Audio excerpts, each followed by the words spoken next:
Here's an update on some recent plain English topics.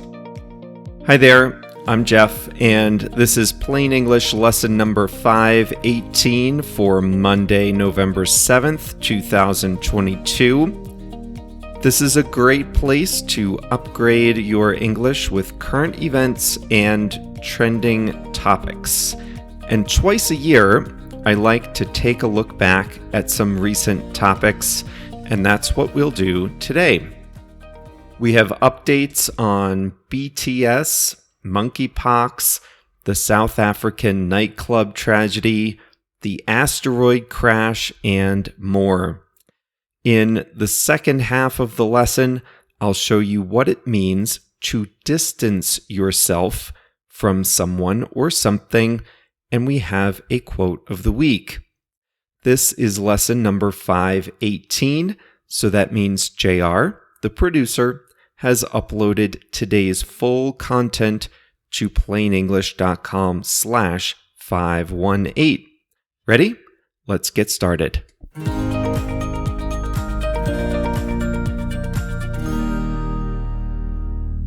BTS, the most popular band in the world, announced that they were taking a break to work on individual projects.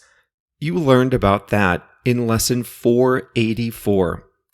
Young men in South Korea are required to serve 2 years in the military, and the oldest band member is approaching 30, the deadline for enrolling in service. There was some question over whether the South Korean government would require them to serve, given how important they are to the economy and the public image of the country. But indeed, the band announced that all 7 members would serve their 2 mandatory years. Their management company said they would be able to get back together in 2025. That's forever in boy band years, isn't it? In lesson 495, we talked about monkeypox, another virus spreading quickly around the world. That lesson came out in August, but August turned out to be the peak month for monkeypox in the US. Case counts around the world have fallen steadily, and the disease appears to be under control. A variation on the smallpox vaccine was distributed to fight monkeypox. That appears to have been effective. A public awareness campaign also worked, but the big reason the virus didn't spread quickly is that it only spreads under very specific circumstances. What killed 21 South African teenagers in a nightclub in June? It's still not known. South African officials privately told grieving families that the teens died of asphyxiation. In other words, that they suffocated to death. But that doesn't explain why they suffocated. South Africa charged the tavern owner and 2 employees with violations of alcohol policy, minor charges that were unrelated to the deaths. When I researched lesson 488, I heard someone criticize the government for being sloppy with its investigation. I didn't know what to think at the time, but here we are 5 months later, and there's still no definitive public record of what happened. This is an embarrassment to the South African government, and the lack of information only compounds the tragedy for the victims' families.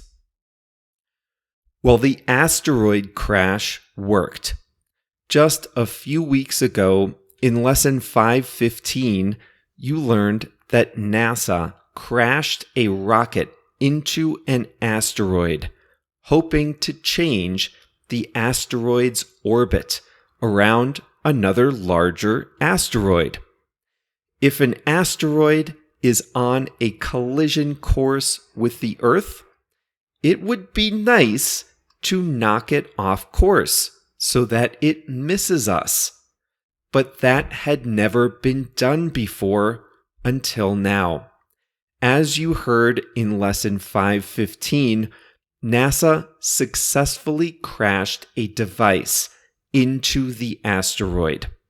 And just days after that happened, telescopes discovered that the asteroid was in fact knocked off course by just a little bit more than NASA had been hoping.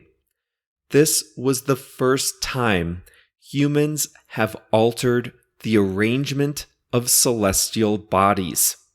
Hopefully, it won't be necessary to move any more objects to avoid human extinction, but it's nice to know that it's possible.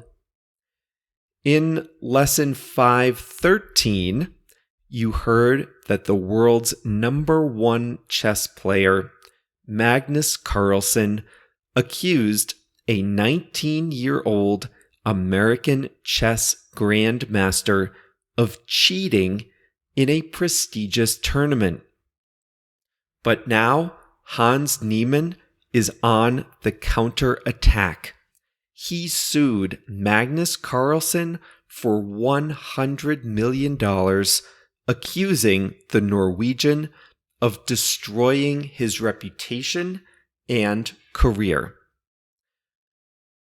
British politics has experienced 5 years of political drama in just 5 months.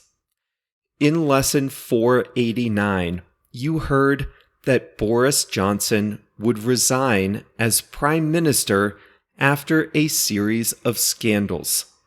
His replacement, Liz Truss, took office just days before Queen Elizabeth II died.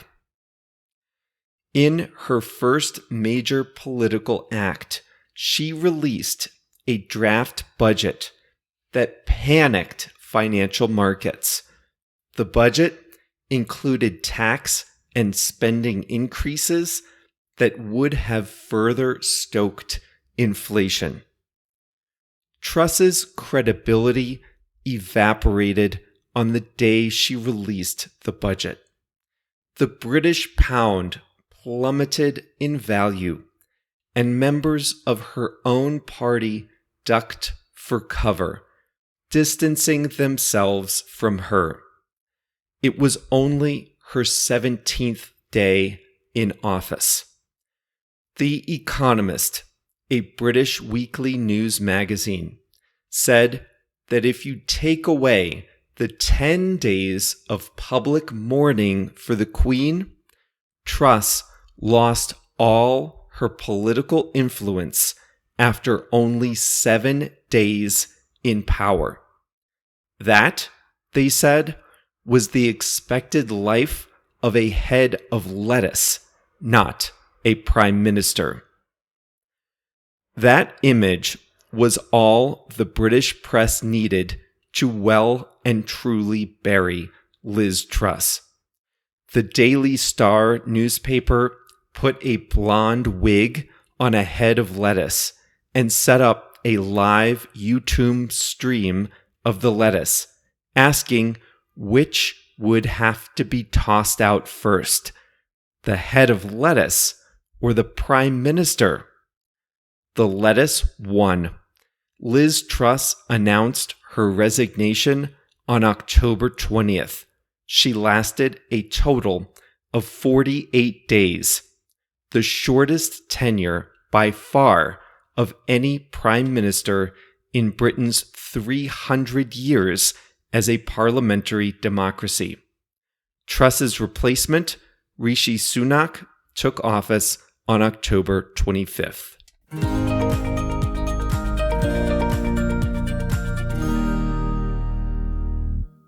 And here are a few that are not exactly updates to stories, just a few notes. In lesson 498, you learned, well, I learned too, that car makers are adding noise to their electric cars for pedestrian safety. And now everywhere I go, I hear those noises. I don't think I ever noticed them before, but now I hear it every single place I go. The noises I hear at least sound like an artificial whirring, like the sound of a machine, but artificial. It's a great example of how there's something all around us, but we don't notice it until we learn about it. And then we can't stop seeing or noticing it. The same thing with mullets. That was lesson 505. I see a mullet every day, and that's not even an exaggeration. Every single day, I see someone with a mullet.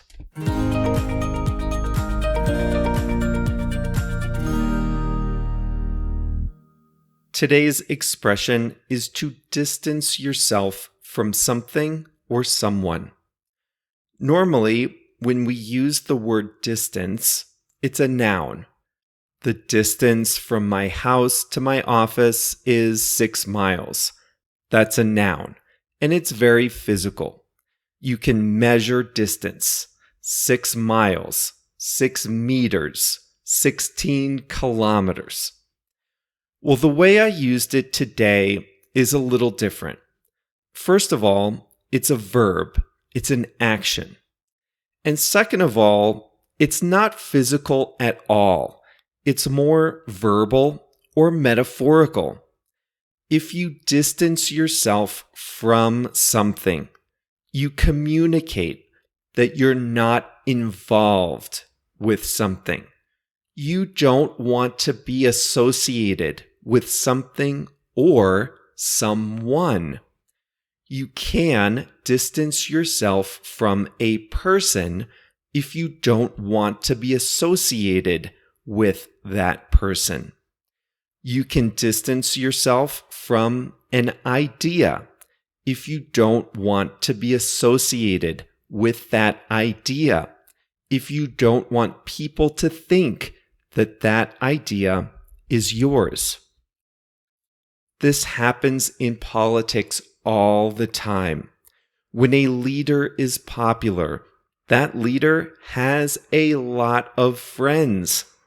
But when leaders' popularity starts to decline, members of their parties start to distance themselves from the unpopular leaders. And that's how I used it in today's lesson. We were talking about Liz Truss, who was the Prime Minister of the UK for 48 days. When she released her first budget proposal, it was extremely unpopular. Immediately, members of her party started to distance themselves from her and from her budget. What can a politician do to distance himself from an unpopular leader? Well, this case had it all. First, an MP can say things like, "Well, I was never her biggest supporter in the first place." Or an MP can say, "I support the party, but I can't support this policy." Or even, "I've always been independent, and I never supported this budget." Or, "I like Liz Truss as a person, but I never thought she should be Prime Minister." These are things an MP can say to distance himself from the leader. So yes, they're still party members, but they don't want to be associated with these unpopular policies, and they don't want their names in the same sentence as the unpopular leader's name, in this case, Liz Truss. Notice, none of this involves actual distance. This is all verbal. These are other actions you take to avoid being associated with something or someone. So in the first weeks after the new budget, a lot of MPs were at pains to distance themselves from their unpopular leader. Have you ever seen online English courses that promise you'll be fluent in a very short period of time? All for a one-time payment of like $500? You may have noticed that I distance myself from those types of courses and claims. I don't want to be associated with that kind of exaggerated marketing. I'm not here to criticize it, but I just don't want to be associated with it. I distance myself from that. You won't see me making exaggerated claims. You won't hear me talking about languages like it's something you check off a list before a vacation. Now, there are obviously people who want those types of products, and that's fine. But I distance myself from those kinds of quick fix, easy way out, pay me one payment now, and in X weeks or months, you'll be fluent. I also hate the word fluent, and I distance myself from that word too, but that's another story. This happens when businesses sponsor celebrities. This is the same story over and over and over. All you have to do is change the names and change a few words. This story happens all the time. Today, it's Kanye West. He made anti-Semitic comments on Twitter, and now a lot of companies that he works with are distancing themselves from Kanye West. Creative Artists Agency, CAA, a talent agency, dropped him as a client. They don't want their name, their business, to be associated with Kanye West, so they said that he can't be a client anymore. Then they issued statements saying they don't support what he said. Gap and Adidas are also distancing themselves from Kanye West.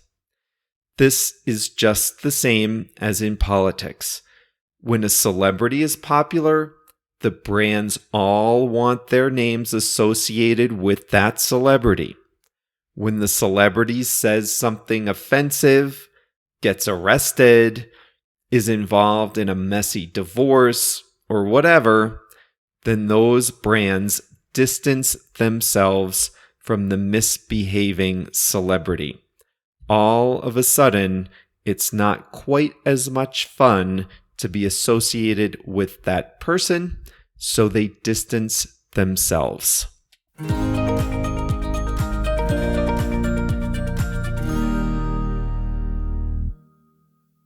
Here's a quote from Pablo Picasso today. Art is the elimination of the unnecessary. You know, I recently moved, and when I came to Mexico, I just came with suitcases. So I eliminated a lot of the unnecessary before I came. Now, my challenge is not to add a lot of unnecessary things back into my life here. So I liked this quote from Picasso: "Art is the elimination of the unnecessary."